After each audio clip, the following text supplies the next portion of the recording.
Bem-vindos ao canal Sejam Santos, onde vamos explorar a vida e as obras dos santos mais inspiradores da história da Igreja Católica.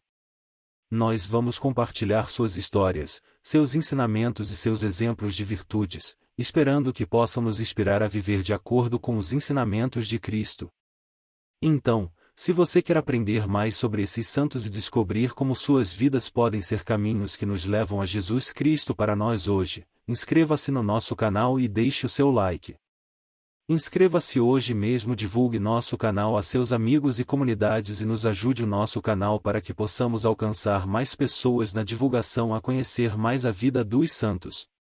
Onde a santidade é uma jornada diária. Faça parte dessa comunidade de busca pela santidade.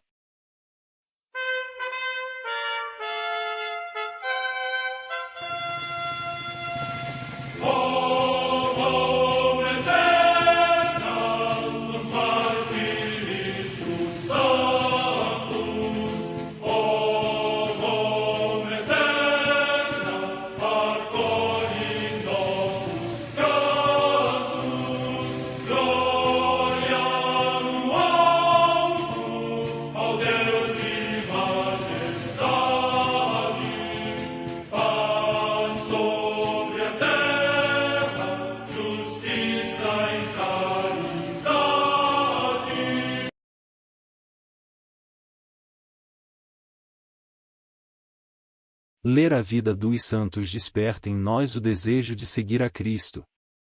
Através de suas vidas podemos aprender as virtudes, a sabedoria e o amor de Deus. Cada santo nos oferece um modelo de vida a ser imitado, como diz São Paulo na carta aos Hebreus, capítulo 12, versículo 1. Estamos rodeados por uma nuvem de testemunhas. A Igreja foi fundada por nosso Senhor Jesus Cristo não apenas como uma instituição, mas uma autêntica família.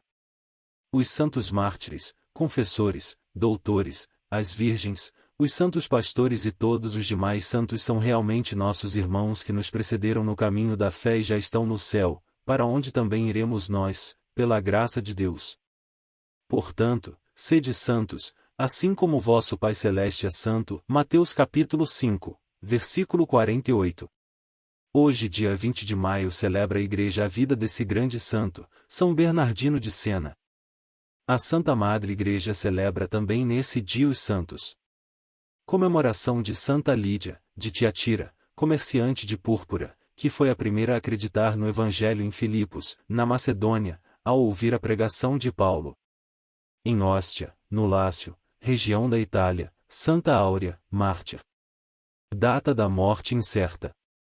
Em Nimes, na Gália Narbonense, atualmente na França, São Baudélio, mártir. Data da morte incerta. Em Egeia, na Cilícia, hoje Aiás, na Turquia, São Talaleu, mártir. Morte no século III. Em Cagliari, na Sardenha, região da Itália, São Lucífero, bispo, que, por defender corajosamente a fé nicena, foi muito perseguido e mandado para o exílio pelo imperador Constâncio, mas regressou à sua sede episcopal, onde morreu como confessor de Cristo. Morte no ano 370. Em Toulouse, na Aquitânia, hoje na França, Santo Hilário, bispo, que construiu uma pequena basílica de madeira sobre o sepulcro de São Saturnino, seu antecessor. Morte no ano 400. Em Bourges, na Aquitânia, também na atual França, Santo Austregizílio, bispo, que se tornou ministro da caridade, de modo especial para com os pobres, os órfãos, os enfermos e os condenados à morte. Morte no ano 624. Em Brescia, na Lombardia, região da Itália, Santo Anastásio, bispo. Morte no século VII.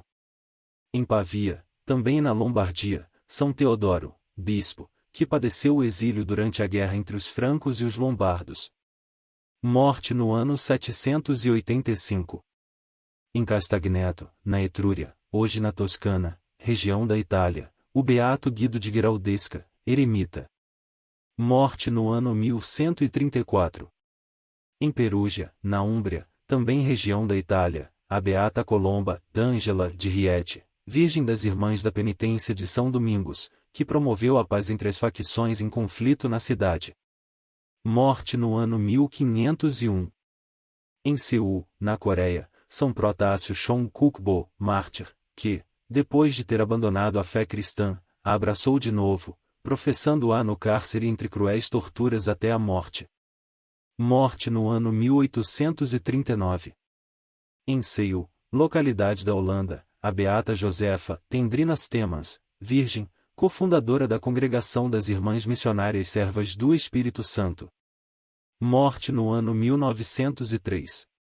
Em Boticino Será, localidade próxima de Brescia, na Itália, Santo Arcângelo Tadini, presbítero, que se empenhou em promover os direitos e dignidade dos operários e fundou a Congregação das Irmãs Operárias da Santa Casa de Nazaré, destinada especialmente a trabalhar pela justiça social. Morte no ano 1912.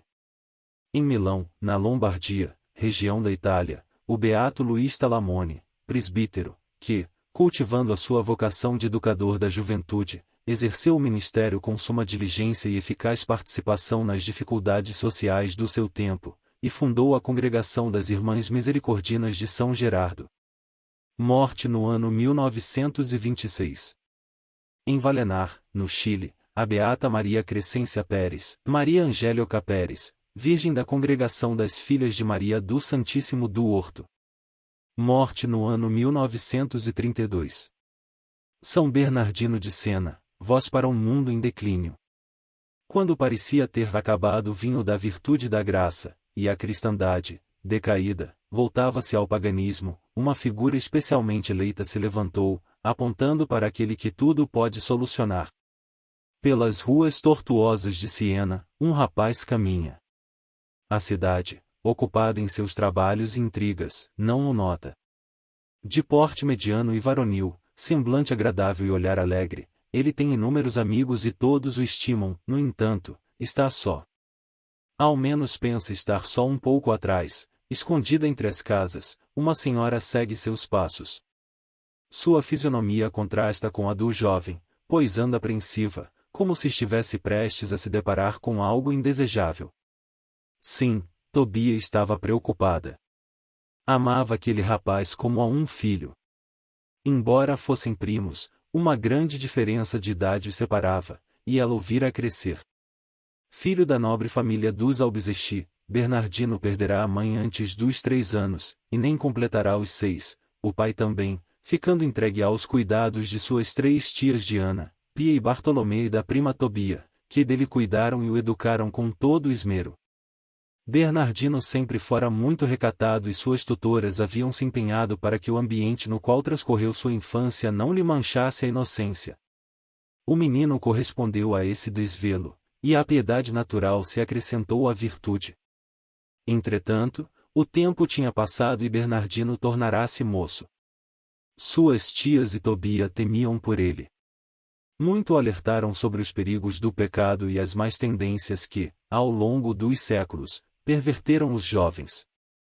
Um dia, porém, respondendo às suas advertências, Bernardino surpreendera Tobia. Estou, de fato, encantado por uma dama muito nobre. Daria a minha vida para me alegrar com sua presença, e não dormiria à noite se passasse o dia sem tê-la visto. Alguns dias depois, Bernardino voltou ao assunto. Vou agora ver a minha bela amiga. Mas quem é ela? Onde mora? Perguntou-lhe Tobia. Além da porta Camolia. Nada mais podendo dele saber, a prima, intrigada, decidiu espioná-lo. E ali estava ela, esgueirando-se pelas esquinas da cidade de Siena, na tentativa de não ser vista. Chegando, por fim, à porta Camolia, Bernardino parou e, diante de Nossa Senhora Assunta aos Céus, ali representada numa bela pintura, ajoelhou-se. O que ele lhe disse, Tobia certamente nunca soube, mas o fervor e o enlevo transmitidos por seu semblante deixavam entrever que aquele convívio era mais do céu que da terra. Depois, levantando-se, o rapaz retornou à casa. Tobia, sempre às escondidas, voltou a segui-lo durante vários dias, e saiu sempre edificada. Até que conseguiu fazer o primo declarar quem era a nobre dama da qual falava. Minha mãe, respondeu ele, já que vós mandais, direi o segredo de meu coração.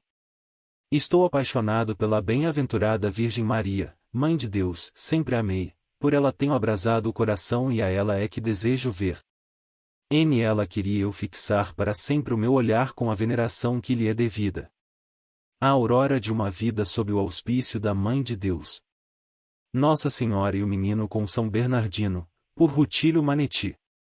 Se grande era o afeto de Bernardino pela Santíssima Virgem, mais excelente era o de aquela que o havia amado primeiro. Sim, pois antes mesmo que o conhecimento desse menino se abrisse para as coisas do mundo, antes que seus olhos se encantassem com a criação, antes ainda que sua língua inexperiente balbuciasse as primeiras palavras, Maria o tinha escolhido para si. Uma dúvida não tardou a despontar no seu coração juvenil: como dedicar-se a ela? Em que estado de vida ela o queria? E foi então que a peste, tão temida e indesejada, bateu às portas de Siena. Bernardino, com apenas 17 anos, dedicou-se heroicamente no auxílio aos doentes. Depois de 4 meses, esgotado pelos seus trabalhos, caiu ele próprio vítima da peste e parecia estar próximo do fim. Porém, contra a expectativa de muitos, sua saúde se restabeleceu. O que fazer dessa vida que Maria lhe devolvia? Continuava se perguntando ele. A religião o atraía sobremaneira, seria essa a vontade de Deus? Cheio de fervor juvenil tantas vezes avesso à prudência e ao bom senso, Bernardino tenta a vida de ermitão. Com o seu característico humor, narrará mais tarde essa insólita experiência. Quero contar-lhes o primeiro milagre que fiz. Isso aconteceu antes de me tornar frade. Tomei a resolução de querer viver como um anjo e não como um homem. Pensei em instalar-me numa floresta e comecei a perguntar a mim mesmo: que farás na floresta? Que comerás? Respondia-me: farei como os santos padres, comerei erva quando tiver fome e beberei água quando tiver sede. E, depois de invocar o nome bendito de Jesus, pus na boca uma porção de ervas amargas e comecei a mastigar. Mastigo e mastigo, mas não querem descer. Não podendo engolir, pensei: bebamos um pouco d'água. Pois sim, a água descia e a erva continuava na boca. Bebi vários goles d'água com uma só porção de ervas e não consegui engolir. Dissuadido da vida solitária, por haver compreendido não ser esta a via para a qual a providência o destinava, seus olhos se voltam para os frades menores. Entusiasma-se pela sua regra, e o chamado divino se confirma num sonho. Despojando-se das honras de seu sangue e dos bens terrenos, Bernardino toma o hábito de São Francisco. Era o dia 8 de setembro de 1402, festa da Natividade de Nossa Senhora e data em que ele cumpria 22 anos. Assim, foi sempre sob o manto protetor da Rainha dos Céus que ele deu os grandes passos de sua vida, como contava. Nasci no dia da Natividade da Bem-aventurada Virgem, e no mesmo dia renasci, entrando para a ordem do seráfico Pai Francisco. Neste dia professei os votos na ordem, neste dia celebrei a primeira missa e pronunciei o primeiro sermão ao povo sobre a Bem-aventurada Virgem, de cujo amor e graça espero neste dia também partir desta vida. Incansável dedicação e zelo pelas almas.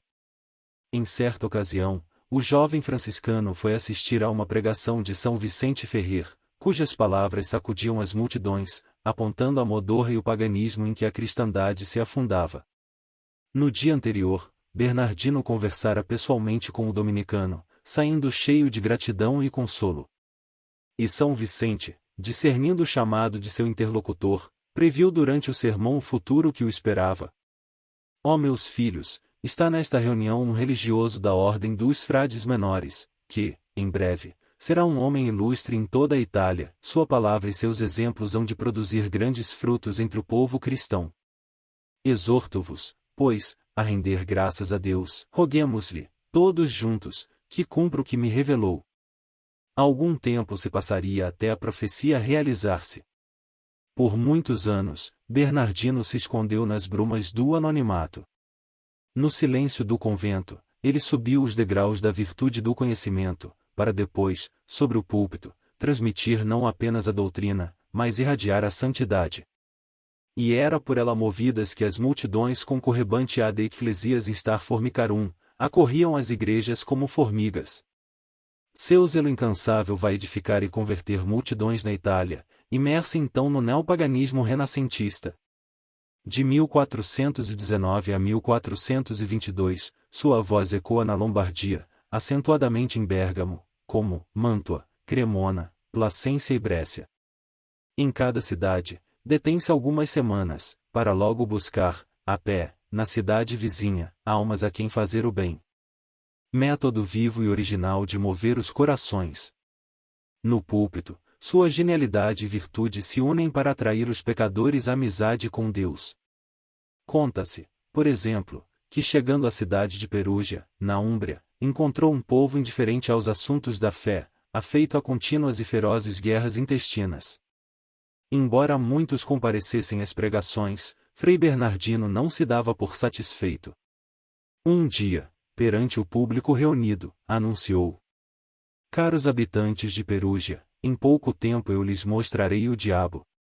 Com a curiosidade acesa, no dia seguinte o auditório se multiplicou. E, ao cabo de alguns dias, o pregador declarou: Vou cumprir minha promessa e vou lhes mostrar não só um demônio, mas vários. Todos o fitavam, atentos, imaginando que profundeza haveria de se abrir para o Pai das Trevas tornar-se visível. Olhai-vos uns aos outros, prosseguiu Frei Bernardino, e vereis demônios. E num tom de extrema gravidade, que não admitia gracejo, o santo advertiu ao povo que praticava as obras de Satanás, por isso, merecia ser chamado seu filho. Finalmente a graça, conduzida por Frei Bernardino, atingiu o coração daquela gente e a conversão foi completa. Com um homem de Deus não se brinca. Anos depois, porém, a discórdia e a violência reinavam novamente na cidade e o santo franciscano lá retorna.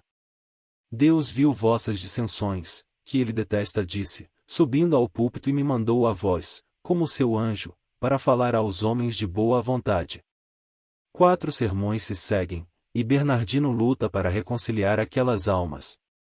No último dia, conclui solenemente: Que todos os homens de boa vontade, desejosos de paz, coloquem-se à minha direita.